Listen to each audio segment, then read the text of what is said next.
perlakuan tidak adil terhadap umat Islam. Dengan makin lama contohnya makin jelas. Kasus apa yang kita angkat? Kasus Gus Nur. Urusan apa? Gus Nur dituntut, divonis apa? Tuntut nggak tahu lah gua 6 tahun. Lah dia nggak palsu, nggak ini, cuman ngomong solusinya.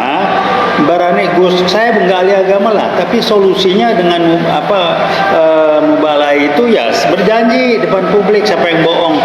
Gus Nur tidak menuntut, tidak menyalahkan si A si B, pokoknya dia bilang, lah kok Gus Nur yang sampai 6 tahun sakit jiwa nggak itu?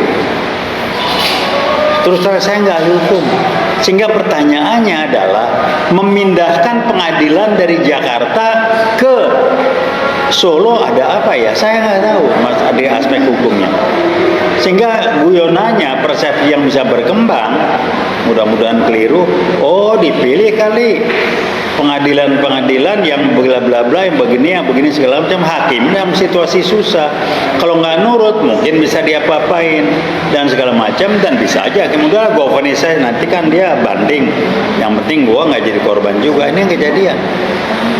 Jadi jangan bilang menurut hati nurani, udahlah pasal-pasal apa gua nggak ngerti. Pakai logika akal sehat, saya pakai istilahnya Bung Rocky Gerung, pakai logika akal sehatnya dipakai enggak? Nah bisa divonis soal ijazah palsu ke orang, bukan orang yang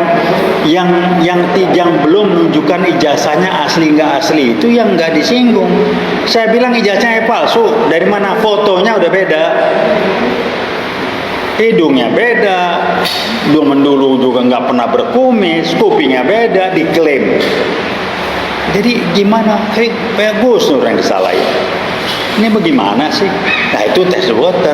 Kalau nggak PKI gaya baru yang mengendalikan, yang bermain tidak akan mungkin. Saya ngalamin 65. 65 itu apapun diputar balikan, ciri-cirinya fitnah, berbohong. Kalau berbohong kita udah paham lah ya. Mau ngomong post-truth segala macam, nggak ada urusan. Orang bohong seumur hidup bohong. Bukan kalau Anda biasa bohong, lama-lama orang menerima kebohongan Anda, enggak. Bohongnya bohong, nggak bisa diterima. Kalau dianggap biasa ya, yang menganggap biasa aja lah. Kalau mestinya orang bohong itu nggak bisa didengerin lagi. Nah ciri-ciri PKI, komunis salah satunya berbohong. 2 fitnah, putar balik, ini kejadian. Nah kemudian apa lagi? Berbohong. Kilometer 50 itu jelas berbohong. Kapoldanya berbohong dengan bawa bukti pakai sarung tangan putih, megang, ternyata keliru, dikoreksi, ternyata berbohong. Saya nggak tahu apa urusannya Pangdam disuruh hadir, urusannya apa? Berbohong lagi. Ya ciri-cirinya PKI kalau main kan berbohong. Nah orang yang dipakai bukan barangkali akan lebih baik kalau dia bukan PKI tapi dipakai tangannya. Bahkan ulama pun dipakai kan. Muncul dengan istilah Islam Nusantara, itu kan pecah belah umat Islam aja. TNI dipecah belah, diperlemah segala macam. Jadi fahamilah yang begini-begini. Ini bukan sederhana masalahnya.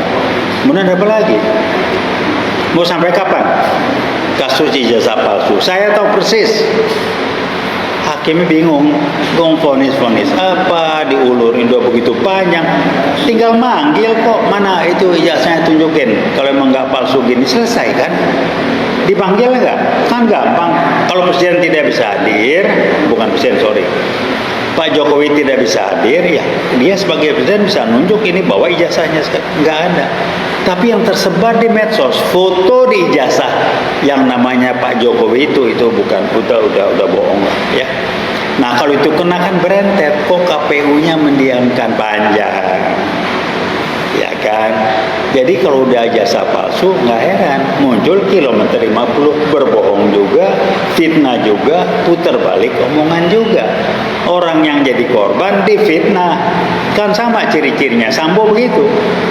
Korban difitnah, jadi yang salah. Kilometer 50 difitnah, pakai senjata, tembak-menembak, jadi udah bullshit semua lah. Itu ciri-ciri PKI zaman gaya baru, dan makin lama keberanian untuk memutarbalikkan, berbohong itu makin lama makin jelas. Kenapa? Menggambarkan mereka sudah merasa lebih kuat, dan untuk menampilkan G30S jilid 2, PKI sudah makin dekat. Apa yang terjadi kira-kira? Oh, itu teka Cina kalau menjadi ribut nih. TNI diperlemah, Islam dipecah belah. Jadi yang ngacau, yang rusak kita nih dari dalam kita. Dui keluarga negaraan, tolonglah ribut, jangan didiemin. Oh, diem aja. Kan lempar isu dulu di medsos. Ribut nggak? Kalau nggak ribut, diproses. Kalau ribut, berhenti. Terus mau sampai kapan kita begini terus? Ya nunggu aja G30S jilid 2 meledak, baru kita muncul. Itu yang saya ingatkan pada teman-teman. Ada catatan lagi yang lain. Apa test case? Tadi kan saya mengatakan nembakin MUI, test case. Supaya nggak bisa diusut, pelakunya nggak hujan nggak angin, katanya meninggal. Diapain? Ya, tak jelas lah kalau orang Medan bilang. Kemudian apa lagi? Kemkes, hebat ini Kemkes nih, mengeluarkan izin. Asing boleh, judulnya asing boleh buka rumah sakit dan dokter asing boleh praktek walaupun nggak bisa bahasa Indonesia misalkan. Ya asing itu namanya, isinya dari RRC sana. Apa bukan arahnya mulai invasi? Nah sekarang saya baca di medsos, tenaga kesehatan, dokter mulai demo-demo segala macam, nggak akan digubris. Jadi arahnya kira-kira menuju ke arah ke sana dengan cara yaitu membuka pintu untuk invasi dengan menggunakan strategi kudeta konstitusional.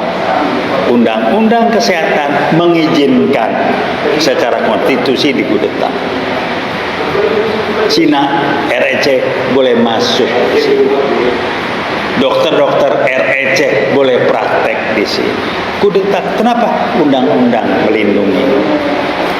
Apalagi nanti banyak lagi. Nah, puncaknya sama dengan atau setara dengan Kepres 17 tahun 2022 adalah dui kewarganegaraan. Nggak akan, kalau ada juga bisa hitung pakai jari lah. Dui warga negara Indonesia sama Belanda, itu sama Jerman. Yang paling banyak nanti lihat Indonesia sama RRC. Emang itu arahnya ke sana. Jadi republik ini bakal dikerjain dan kita diam aja. Kenapa? Ya, jasa palsu aja nggak kelar-kelar bagaimana?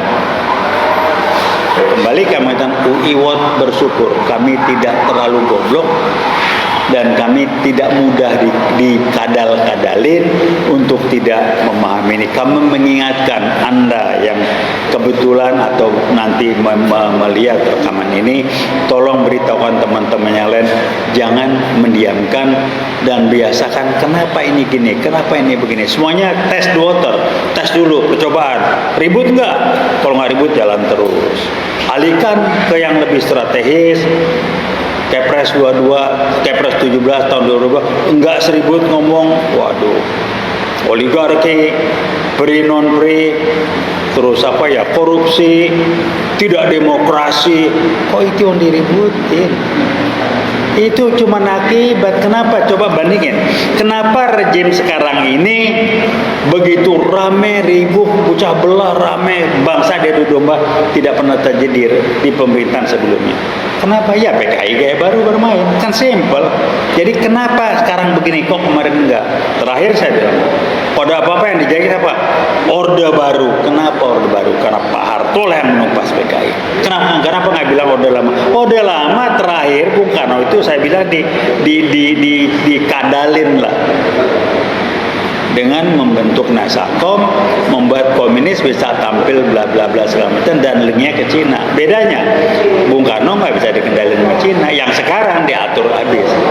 Ada yang ribut nggak? Ada instansi ngirim berapa banyak orang studi banding belajar ke Cina. Diam-diam. Ada salah satu partai ngirim orangnya banyak ke sana. Diam-diam. RRC membuka beasiswa ke Cina. Semuanya jawabannya sama, wah Cina hebat ya, Cina maju ya, Islam berkembang, nggak dilarang. Alah semuanya. Itu bagian dari kampanye PKI gaya baru.